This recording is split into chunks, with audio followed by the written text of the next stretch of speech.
ახალ საეთერო სეზონში მინდოდა რაიმე განსაკუთრებული ადგილი მომენახულებინა და ამოვარჩიეთ ჩემთვის საყვარელი კუთხე. ეს არის თუშეთი. მართალია თუშეთში უკვე გვიმოგზაურია, როდესაც აწუნთის უღელტეხილის გავლით ხევსურეთიდან გადმოვიდით თუშეთში და რამდენიმე სოფელიც მოვინახულეთ, მაგრამ თუშეთი არის უმდიდრესი კუთხე, სადაც არაერთი ღირსშესანიშნაობაა და ამ მოგზაურობაში რამდენიმე განსაკუთრებული ადგილი შევარჩიებ. მოკლედ, ვიწყებთ მოგზაურობას თუშეთიდან.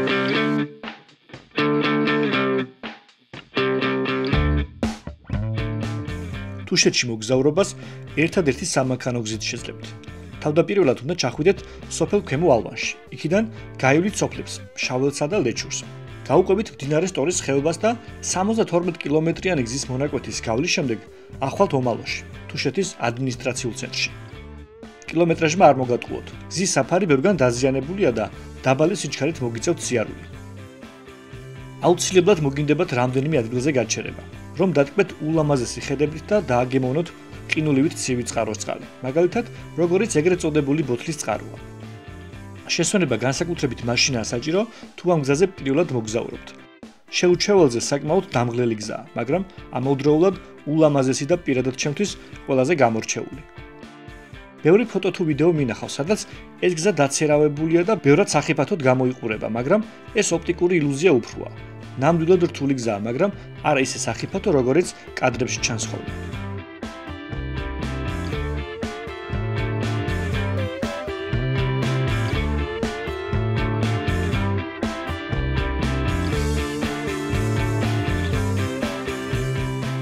აბანოს უღელტეხილის ძირითადი ნაწილი გამოვიარეთ და ახლა ვიმყოფებით უმაღლეს წერტილში, რომელიც არის ზღვის დონიდან 2850 მეტრი. წინა წლებისგან განსხვავებით, გზის დიდი ნაწილი საკმაოდ შეკეთებულია და კარგ მდგომარეობაშია. რაღაც ნაწილი მოასფალტებულია, ხოლო სადაც გრუნტიანი გზა არის, ძალიან მოსწორებულია და ძალიან მშვიდად ამოვიარეთ ეს მონაკვეთი. არაერთი მოსაზრება არსებობს თუშეთის გზასთან დაკავშირებით, მაგრამ ჩემი აზრით, რაც უნდა გაითვალისწინოს აქ წამოსულმა მძღოლმა არის ის, რომ მანქანა უნდა იყოს მაღალი გამავლობის, რა თქმა უნდა, კარგი გამოცდილი მძღოლი და ეს მანქანა უნდა იყოს კარგ კონდიციებში. სულ რამდენიმე წლის წინ უმაღლეს წერტილში აშენდა პატარა ეკლესია და აქვე არის კაფეც, სადაც მოგზაურებს შეგიძლიათ გაჩერდეთ, ყავა მიირთვათ, ან კერძები დააგემოვნოთ, მაგრამ ამ შემთხვევაში ჩვენ გავაგრძელებთ გზას ამ ულამაზეს ხეობაში, რათა ჩვენი საბოლოო დანიშნულების ადგილას მალე მივიდეთ. საფხულშიც კი საკმაოდ ცივა უღელტეხილზე, მათ შორის საღამოობით სოფლებშიც. ამიტომ აუცილებლად იქონიეთ თბილი ტანსაცმელი. ხედებით ტკბობის შემდეგ დავიწყეთ დაბლა დაშვება. თუ ნისლი არ არის, გზა და გზა გამორჩეული ხედები გადაგეშლებათ თვალწინ. მთები, კლდეები, ჩანჩქერები, მდინარე. ეს ხატოვანი ლანდშაფტი თქვენი თამდევი იქნება, რაც საუკეთესო მოგონებების დაგროვების საწინდარია.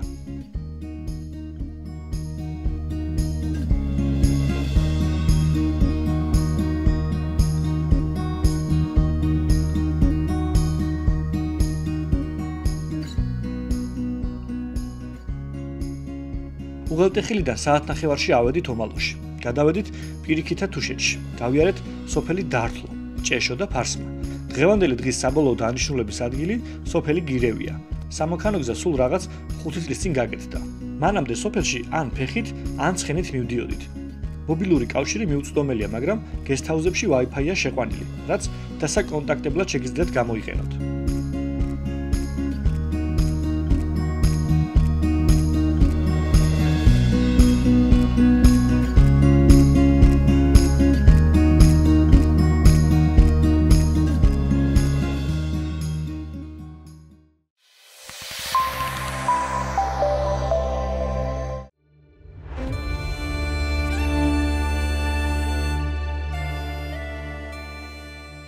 სოფელი გირევი პირიქითა თუშეთის ბოლო დასახლებული სოფელია. აქ 40-მდე სახლია. ზოგიერთი ტრადიციული სახლია შემორჩენილი, ზოგიც განახლებულია.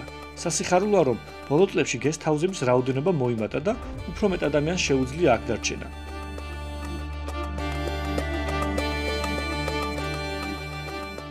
ძალიან სასიამოვნო ღამე გავათენეთ გირევში.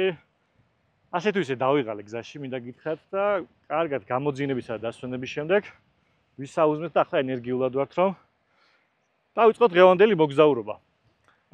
გირევში ლაშქრობის დროს გამოგვივლია, როდესაც აწუთიდან გადმოვდიოდით, მაგრამ ახლა სხვა ადგილის მონახულება მინდა, რომელიც მაშინ ბილიკიდან დაგანახეთ. ეს არის სოფელი ჰეღო, რომელიც არაჩვეულებრივად არის შეფენილი მთაზე და სადაც იმის მიუხედავად, რომ ამ სოფელში ძალიან ბევრი ვარ ნამყოფი, მხოლოდ მის ადგილობებთან თუ მივსულ ვარ და ამჯერად მაინტერესებს ახლოდან ნახო ეს სოფელი, ამიტომ ახლა ვეცდებით რომ გადავიდეთ. ერთადერთი დაბრკოლება არის მდინარე, სადაც ხიდი არ არის რომ გადავიდეთ და იმედი მაქვს ძალიან ღრმა არ იქნება წყლის დონე, რომ გავტოპოთ, გადავიდეთ და უკვე შემდეგ დავიდეთ ამ ძალიან საინტერესო სოფელში. მოკლედ შემართება არ გვაკლია, ამინდი არც ისე კარგია, იწვიმა მთელი ღამე, ზეც არ ადანთებს, მაგრამ იმედია სიცივე არ შეგვაშინებს და ყველაფერს გავაკეთებთ, რაც გეგმაში მაქვს. წავედით.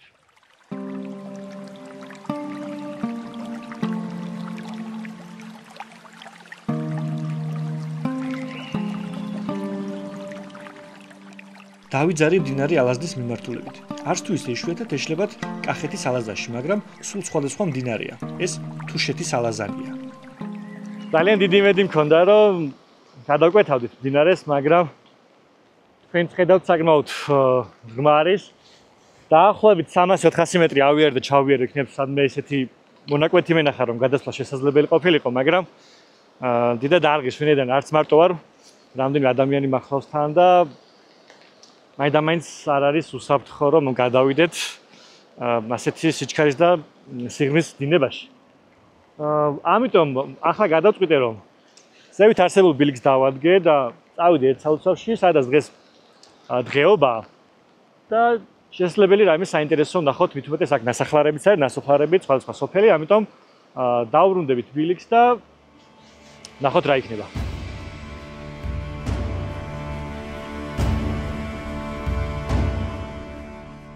ეს კოშკები ყველაზე პოპულარული ადგილია ფოტო და ვიდეოს გადასაღებად. ქვემოთ სასაზღვრო პოლიციის ბანაკია, რომელთაც სპეციალურად არვაჩენ ჩვენს ობიექტივში. თუ ხევსურეთისკენ წახვალთ, აუცილებლად მოგიწევთ სასაზღვრო კონტროლის გავლა.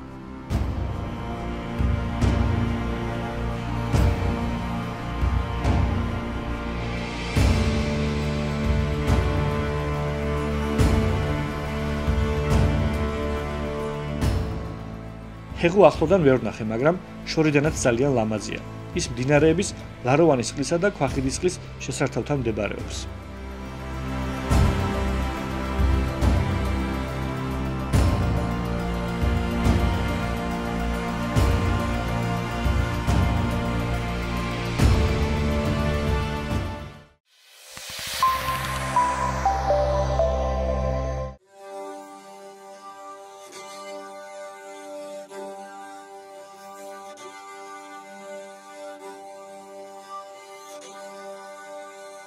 ვადგავარ ბილიკს და უკვე გამოჩნდა ის ტერიტორია, სადაც სალოცავი, უკვე ხალხსაც საკმაოდ ხედავ და ძალიან საინტერესოა, ვინაიდან ამ დღეობაზე არ ვარ ნამყოფი.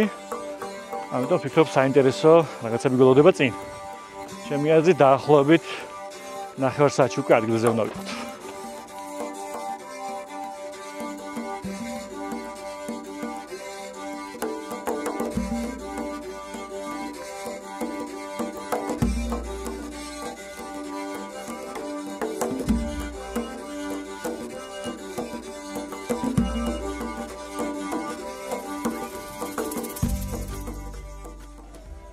რა მოდიხარ ერთი ტრადიცია რომ ეს ბიჭები უნდა გაიარო და აბა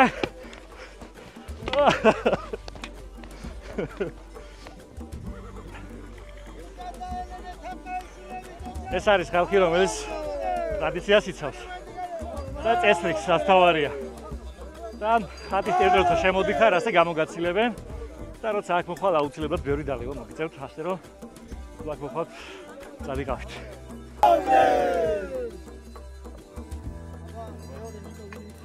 დაგი ჩვენი მეგობრები თორნიკე და მინდია უფრო კარგად გვეთქვენ ამ დღესასწაულის შესახებ და აგვიხსნია რა მოვალეობებია, როგორ ელოდებიან მთელ წლის განმავლობაში და ისმეთ მეგობრებო ბიჭებო. მთელ წლის განმავლობაში აი ამ დღეს ირჩევა მომავალი წლის შულტები რა, ნათეები. წინა წელს მე არ ყოფილო, არ გავიგე რომ ვიყავი ნათე და იმ შემდეგ დავიწყე მზადება ესე რო ვთქვათ რა. აღდგომების პერიოდიდან არ იჭმევა არც მაჩვის ხორცი, აქ ესე ვიტყვი, მე უფრო ჩაასწორებთ, ალბათ მიხვდებით თქვენ აქაც არ იჭმევა. ხო და არც ქათმის ხორცი, არც ფრინველის ხორცი, არც კვერცხი, არაფერი.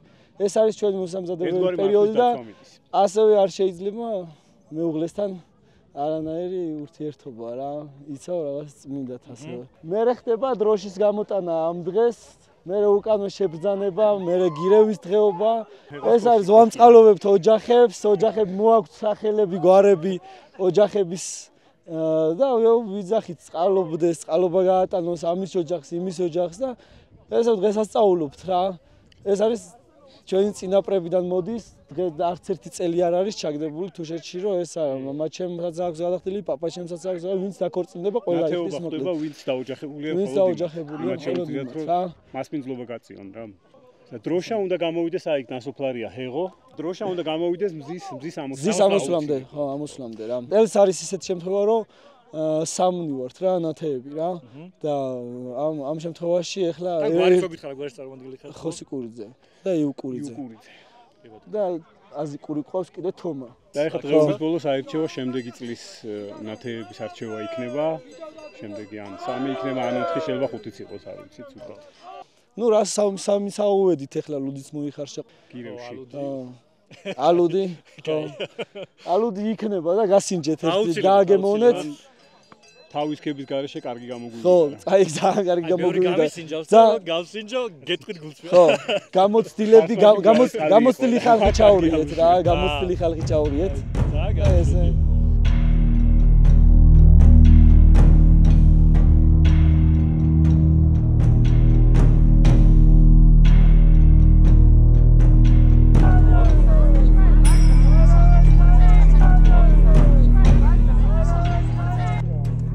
დღეობა ამით ასრულდება. მოლხენის დროს სხვადასხვა ტრადიციული რიტუალით სრულდება. მათ შორის არის ეს ფერხულის მსგავსი ცეკვა, რომელსაც ქორბეღელა ეწოდება. აქ მხოლოდ კაცები მონაწილეობენ და მიმართულია მამაკაცური ღვთაებებისკენ. იგი სიმბოლურად გამოხატავს ვაჟკაცობას, ბრძოლის მზადყოფნას და ძალის დემონსტრირებას.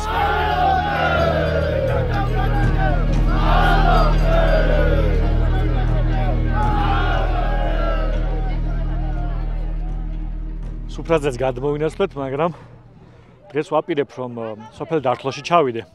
ამიტომ არ მინდა რომ ძალიან დამიღამდეს.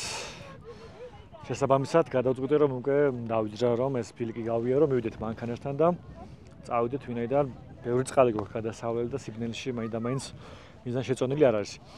აქ სუფრა არის გაშლილი, ქალები ერთად, კაცები ერთად. საკმაოდ დიდხანს გაგრძელდება რამდენადაც ვიცი და სწორედ ამიტომ გადავწყვიტე რომ ბოლომდე არ დავჩე. და გავუყვეთ ამ დღეს.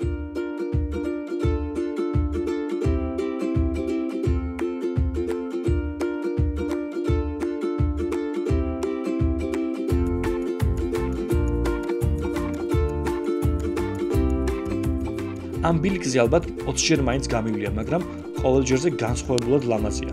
განათება, მცენარეთა და მთების ფერები, ყოველ სეზონზე მომაჯადოებლად ლამაზია. დავბრუნდით გირევში, ახლა კი მანქანით სოფელ დართლოში წავალთ, სადაც ღამეს გავათევთ.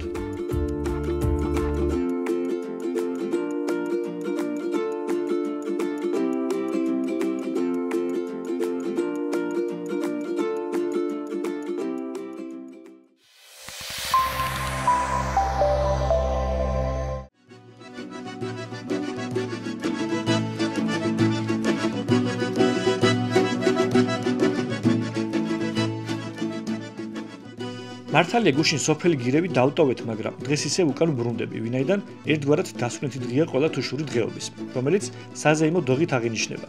დართლოდან გირევამდე 16 კილომეტრია, მაგრამ გზის მდგომარეობის გამო დაახლოებით 40 წუთი უნდა მგზავრობას. გზად რამდენიმე პატარა მდინარის გადაკვეთა გვიწევს. საკმაოდ ღრმა არის, მაგრამ მაღალი გამავლობის მანქანით არ გვიჭირს გასვლა და სახალისოცაა.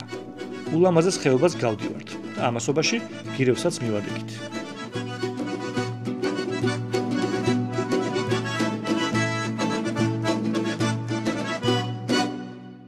აი მოვიდით სოფელ გირევში და ჩემგან დაახლოებით 100 მეტრში არის ეს ადგილი, სადაც თავდება დოგი, სადაც დააჯილდოებენ გამარჯვებულებს, რა თქმა უნდა, რიგის მიხედვით და შემდეგ მიუძღვნებიან სუფრას და მოიხსენენ და აღნიშნავენ დღესასწაულს. აღარ დავკარგავ დროს, ვინაიდან როდესაც ვეკითხები ადგილობრივებს თუ რომელ საათზე იწყება, ასე განსაზღვრული დრო არ არის, ამიტომ რამე რომ არ გამოგჩეს, ჯობია რომ მივიდეთ და ადგილზე გავერკვიოთ. მთელი სოფელი ჩართულია სამზადისში. თითოეულ მათგანს სქესისა და ასაკის მიხედვით გადანაწილებული აქვს საქმე. ბევრი მეგობარი თუ ნაცნობი შევამჩნიე, მაგრამ იმდენად ჩართულები არიან სამზადისში, მხოლოდ შორიდან ვაკვირდები ამ პროცესს და ველოდები დოგის დაწყებას. ამასობაში გაისმა მოწოდება, რომ მხედრები საწყის პოზიციაზე წასულიყვნენ. გავაცილეთ ცხენები და მხედრები. ჩვენ კი აქ დაველოდებით იმის გამოსარკვევად, თუ ვინ გაიმარჯვებს დოხში.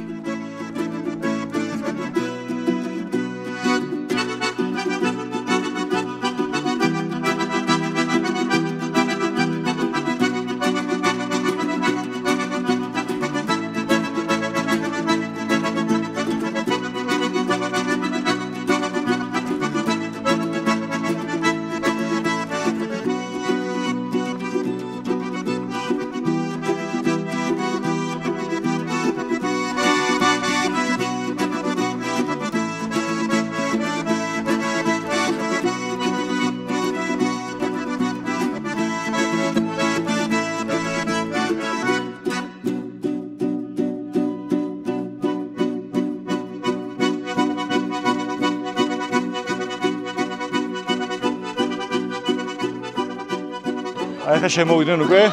აი პირველი. აი პატარა ბავშვი მარა, მაგრამ შემოვიდნენ. პირველი ადგილი 12-ოდე წლის თუშმა ბიჭმა მოიპოვა, მაგრამ რამდენადაც თანამი და უშიშარია ჯილდისას, იმდენად მორიდებული აღმოჩნდა და ჩვენთან ინტერვიუ არ ისურვა.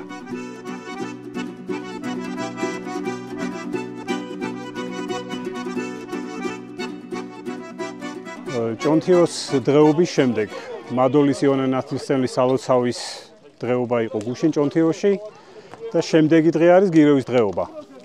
დღეს არის გირევში დღეობა და დღეობის დაწყებამდე, სუფრაზე დასხობამდე იმართება დოღი. ალბათ როგორც გართობის ნაწილი. და დოღის შემდეგ უკვე სტუმრებს ეპატიჟებიან სუფრასთან. ერთად ადგილობრივები არიან კი. შეიძლება რომ სხვა სოფლის ბიჭებმაც მიიღონ მონაწილეობა. დღეს მთლიანად მთავრდება დღეობები თუშეთში. ამით იხურება დღეობები თუშეთში.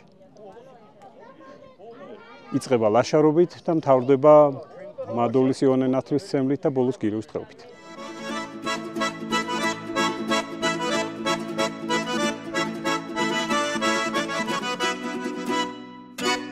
როგორც ჩვენ მეგობარმა მინდიამ თქვა, სწორედ აქ თავდება დღეობები და უკვე ხალხიც მიუჯდა სუფრას, აღნიშნავენ ამ დღეობას, მოილხენენ და დაიშლებიან შემდეგ უკვე. ჩვენ სამწუხაროდ არ შევუერთდით სუფრას, ასე ვთქვათ, ცუდად მოვიქეცით. ვინაიდან დასაბრუნებლები ვართ დართლოში და ესეთი ცუდი გრუბელი მოდის, რომ სავარაუდოდ აქეთ ხარეს იწვიმებს და მინდა რომ შვიდობით გადავიდე სანამ კარგი გზა არის, ვინაიდან ბევრი მდინარის გადაკვეთა გვიწევს. გუშინდელ დღეს რომ შევადარე, საკმაოდ მომატებულია წყლის დონე, შესაბამისად მირჩენია რომ შვიდათნარად დავბრუნდე დართლოში და გავაგზავნოთ ჩვენი მოგზაურობა.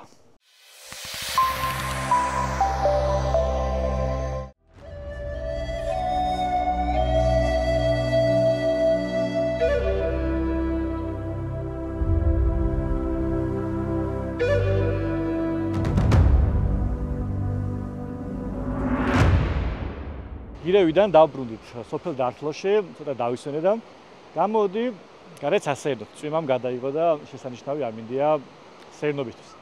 მართალია დართლოში არაერთხელ ყოფილ ვარ და უამრავჯერ გამისეირნია როგორც შიგნით სოფელში, ასევე ჩემს რამდენიმე საყვარელ ადგილას, საიდანაც განსაკუთრებული ხედები შლება ჩემთვის. მაინც ამჯერადაც მომინდა გამოსეირნობა, ვინაიდან დართლო ალბათ ჩემი ყველაზე საყვარელი სოფელია თუშეთში. ეს შეიძლება იმითაც არის გამოწვეული, რომ ჩემი მეგობრები ცხოვრობენ აქ და არაერთ მეგობართან ერთად ყოფილი ვარ ჩამოსული თუშეთში და არაერთი ტიპის მოსაგონარი მაქვს, მაგრამ ამ სოფელს რაღაცნაირი ენერგეტიკა გააჩნია, რომელიც ძალიან მიყვარს და თითოეულ მოსვლაზე ყოველთვის სხვადასხვანაირად ვდახულობ. ახლა ჯერ ერთ ადგილასავალ, საიდანაც გადავხედავ დართლოს, შემდეგ უშუალოდ სოფელში გავისეირნებ, დაბრუნდები სახლში, ვინაიდან უკვე ვახშმის დროც მოვა და დარწმუნებული ვარ, ჩემი მეგობრები სალომე და თამარო უგემრიელეს ვახშამს ამზადებენ.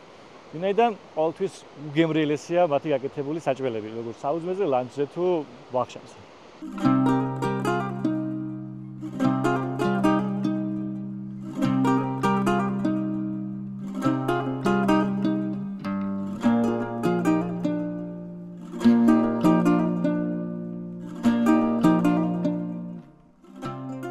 სახლში დაბრუნებისას ტრადიციულად ხინკლის სამზადისი დამხვდა. ყოველი სტუმრობისას სალომე და თამრო განსაკუთრებით მანებირებენ საყვარელი კერძებით. საქმე მეც გამომინახეს და მგონი არც ისე ცუდად გამომდის. ამასობაში ჩემი მეგობარი მარიამი და თამროს მეუღლე შალვაც შემოუერთდა მზადების პროცესს. შალვამ მოხვევა აიღო საკუთარ თავზე. საბოლოოდ კი უგემრიელესი ხინკალი მომზადდა სხვა კერძებთან ერთად.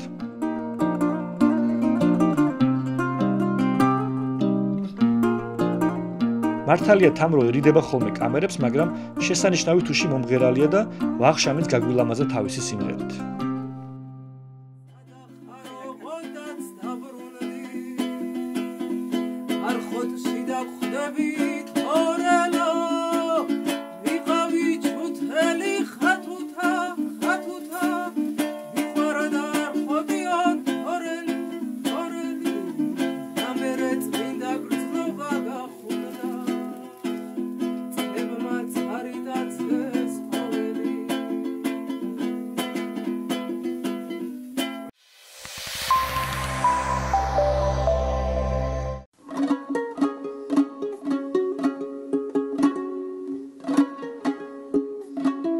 ჩემთვის იდეალური დილა ასე გამოიყურება, როცა ამ სახლის გამორჩეულ კუთხეში ჩამოვჯდები. პაპაჩემის და სხვათა დაწერილი მთის მელოდიებს ფანდურით ვაჟღერებ და შევიგნებ ამ წუთების განუმეორებლობას. სალომეს და თამროს მამამ, ბატონი ბესო, დილის შრომის შემდეგ ეზოში ჩამოვჯდარი. სალომე კატას ეთამაშება, სხვა კატები კი ერთმანეთს.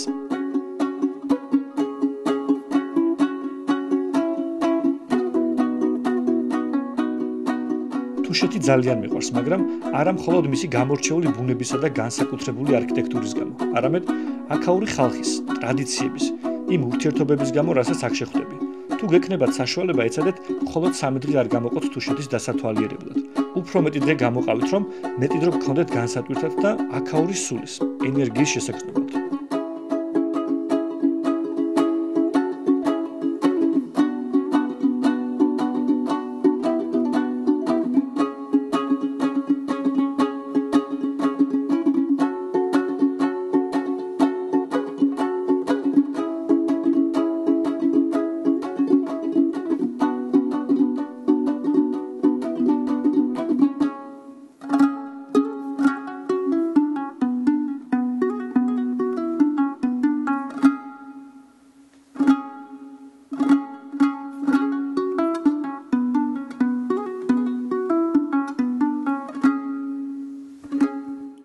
გათენდა არაჩვეულებრივი დილა სოფელ დართლოში, რა თქმა უნდა უგემრიელესი საჭმელებით ვისაუბრეთ და დადგა დრო გავამშვიდობების, ვინაიდან დღეს ბრუნდები სახლში, მაგრამ დართლოს დატოვებასთან ერთად, სანამ გადავალთ უღელტეხილზე, რამდენიმე სოფლის მონახულება მინდა.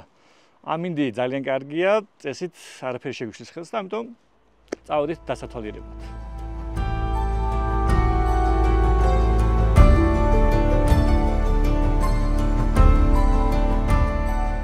დართლოდან ღელესგავლით ომალოსკენ მივდივართ. თუშეთში ბენზინ გასამართის სადგურები არ არის, ამიტომ თუ რამდენიმე ხეობის მონახულებას გადაწყვეტთ თქვენი მოგზაურობისას, უმჯობესია ბენზინის სავზები გაიყოლოთ.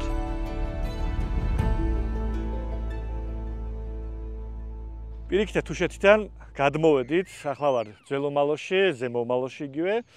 სადაც გადაცემა ჩვენ ჩაწერილი გვაქვს, მაგრამ ვისაც ძველი გადაცემა არ გინახავთ, გეტყვით რომ ეს არის ერთ-ერთი მოსანახულებელი ადგილი, რომელიც ზედ გზაზე მდებარეობს და მეც არ შემეძლო რომ ცოტა ხნით არ შემოვლო და არ დავდკვარიყავი ამ ხედებით. გარდა იმისა, რომ ტრადიციულად აშენებული სახლები და ეს კოშკები განსაკუთრებით უხდება ბუნებას, მათ შორის შეგიძლიათ რომ შედარებით ახლოს მიხვიდეთ კესილოს ციხე-სიმაგრესთან და ახლოდან დაათვალიეროთ ის. მე კი აქ ცოტა ხანი დავტკვები და შემდეგ გავაგზავნებ გზას ჩაღმა ხეობისკენ.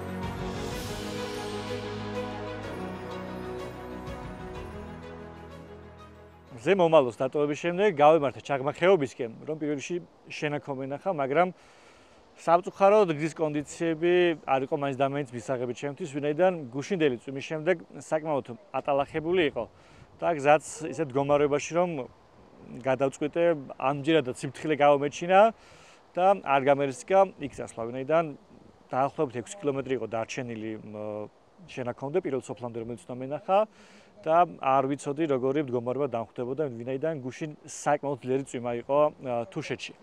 ამიტომ გადავწყვიტე, რომ სხვა დროს ვიმოგზაუროთ იქ ერთად.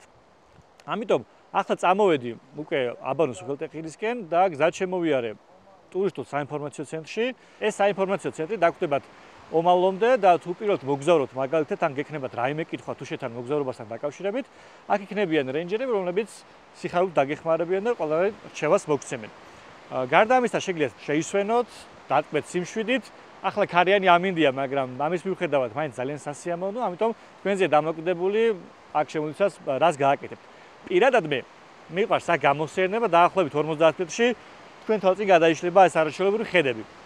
ამჯერადაც რა თქმა უნდა ამ ხედის მონახულების გარეშე არ წავიდოდი. ცოტა ხანი ვიქნები ალბათ კიდევ და უკვე დავეშები აბანოს უღელტეხილისკენ.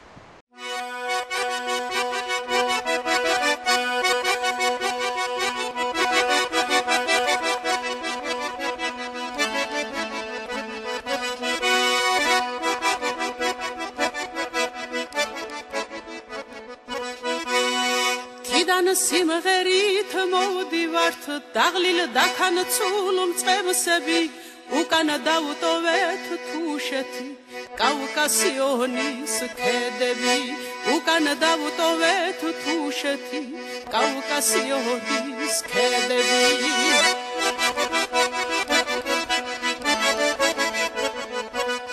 დავიძარეთ აბანოს უღელტეხილის მიმართულებით და ერთ-ერთი საინტერესო გზა გამოვიდა პირადად ჩემთვის, ვინაიდან სრულ ნისლში არის ჩაფლული მთელი ეს ტერიტორია და რა თქმა უნდა ძალიან სიფრთხილით მოძრაობდით, რომ რამე ხიფაც არ გადავყროდით. მაგრამ სახიფათო გზასთან ერთად ულამაზესია, ვინაიდან ნაწვიმარზე უფრო კონტრასტული არის ფერები, გარშემო ხედები არის საოცარი და ნისლი ისე დაცურავს მთებზევით, რომ მართლაც გამორჩეული ხედები და ალბათ თქვენს დამეთანხმებით. ჩვენი მოგზაურობა ძალიან მალე დასრულდება, ვინაიდან დავტოვებთ თუშეთის ტერიტორიას. იმის მიუხედავად, რომ თავდაპირველად დაგეგმილი რაც ქონდა, ისე ვერ შევასრულე, სამაგიეროდ გამოჩნდა სხვა ადგილები და ვფიქრობ, საბოლოო ჯამში ძალიან საინტერესო გადაცემა გამოვიდა. იმედია თქვენც ჩემთან ერთად იმოგზაურებთ და ისევე მოგეწონათ როგორც მე. დღევანდელი გადაცემა აქ სრულდება, მაგრამ გრძელდება ჩვენი მოგზაურობა. შემდეგ გადაცემაში ართვინში, მაჭახელას ხეობაში ვიმოგზაურებთ. არ გამოტოვოთ.